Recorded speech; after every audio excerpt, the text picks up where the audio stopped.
Heap sort. Heap. A heap is a data structure that stores a collection of objects with keys and has the following properties: complete binary tree and heap order. A complete binary tree is a tree in which all levels are fully filled except possibly the last level, which is filled from the left to right. The heap order refers to a property wherein a max heap, each parent node is greater than or equal to its children, and in a min heap, each parent node is less than or equal to its children.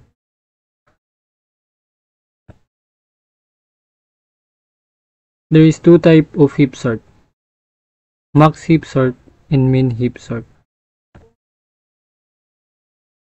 Binary max heap. A binary max heap is a heap tree in which the root node is always greater than its child nodes. All the subtree follow the same rule. Magbibigay po ako ng example ng binary max heap. Binary heap na parang isang lamesa ng mga estudyante, lahat sila ay may bit-bit na libro. Ang bawat estudyante ay nakatayo sa lamesa at bawat lamesa ay may estudyanteng nakatayo rito. Maliban sa isang lamesa na maaaring walang estudyante, ang mga unang lamesa ay puno ng mga estudyante, pero ang huling lamesa ay maaaring may mga bakante depende sa dami ng estudyante. Ganon din sa binary heap, puno ng elemento ang mga posisyon sa array habang maaaring may mga bakanteng posisyon sa huling posisyon depende sa dami ng mga elemento. Ang binary min heap ay kabaligtaran na siya ng max heap. Kung ano yung pinakamaliit, yun yung nasa tuktok. For example, ang host ay nasa pinakamababang posisyon at ang mga contestant ay nasa mas mataas na posisyon. Ang host ay palaging pinakamababa at ang pinakamaliit na halaga kaysa sa mga contestant. Halimbawa, kung ang host ay si Mr. Game Show, siya ay nasa ibaba ng heap at ang mga contestant tulad ni na player 1 at player 2 ay nasa mas mataas na posisyon. Ganito rin sa binary min heap, kung saan ang pinakamaliit na elemento ay nasa tuktok at ang bawat magulang ay dapat mas maliit kaysa sa kanilang mga anak. Ang konsepto ay pareho lang, ngunit ang direksyon ng hierarchy ang nag-iiba. Balanced binary trees. Ang balanced binary tree ay isang uri ng binary tree kung saan ang height ng left at right subtrees ng anumang node ay hindi nagkakalayo ng higit sa isa. Ibig sabihin, sa bawat node ng tree kailangan balanse ang distribution ng node sa left at right subtrees para masiguro ang optimal performance sa operations tulad ng insertion, deletions, at search. May iba't ibang uri ng balanced binary trees tulad ng AVL trees at red-black trees.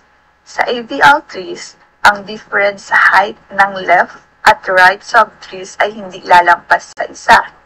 Sa red-black trees naman, may additional properties na sinusunod ang nodes para mapanatili ang balance. Ang paggamit ng balanced binary trees ay mahalaga sa data structure dahil nag-e-ensayo ito ng mabilisang access at manipulation ng data na critical sa maraming algorithms at applications.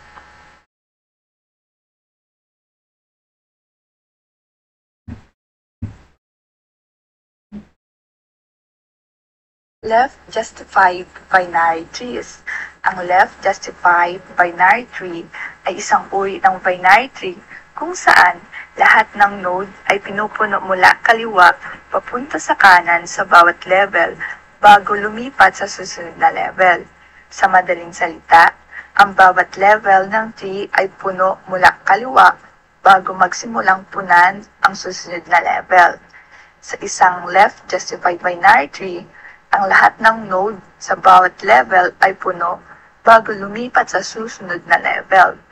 Kung may bakanting node sa isang level, sila ay palaging nasa kanan na bahagi ng level. Ang ganitong klase ng tree structure ay kapaki-pakinabang sa ilang mga application tulad ng complete binary trees at heap structure. na ginagamit sa pag-optimize ng algorithms gaya ng priority queues at sorting algorithms. Ang left justified binary tree ay nag-iensayo ng optimal space utilization at nag-grant ng predictable behavior sa data structure operations.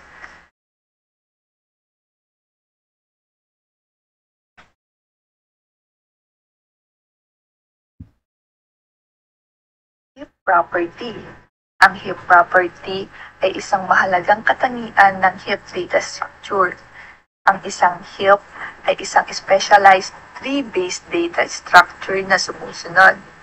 Ang heap property ay ginagamit sa iba't ibang applications tulad ng priority queues na kung saan ang pinakamahalaga na elemento ay madaling ma-assess. Ang heaps ay ginagamit din sa heap sort algorithm na isang efficient sorting technique. Kapag may insertion o deletion sa heap, importante ang pag-maintain ng heap property.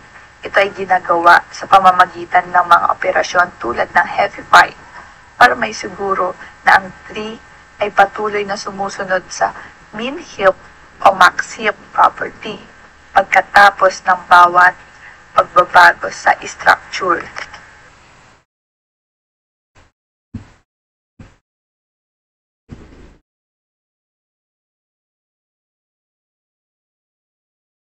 Zip-up.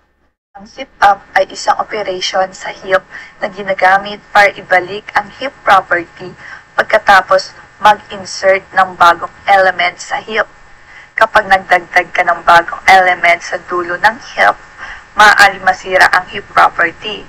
Ang zip-up ay inaayos ito sa pamamagitan ng paglipat ng bagong element pataas sa tree hanggang sa maibalik ang heap property. Narito ang ibang step ng zip-up sa isang min heap. Para sa max heap, ang proseso ay pareho maliban sa paghahambing sa halip na mas maliit. Tinitignan kung mas malaki ang bagong elements kaysa sa kanyang parent node.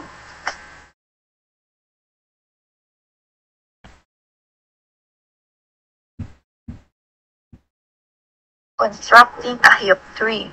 Para sa constructing a heap, lalo na sa context ng building a heap mula sa isang arbitrary array, may dalawang pangunahing paraan: incremental insertion at ang mas efficient na heapify method.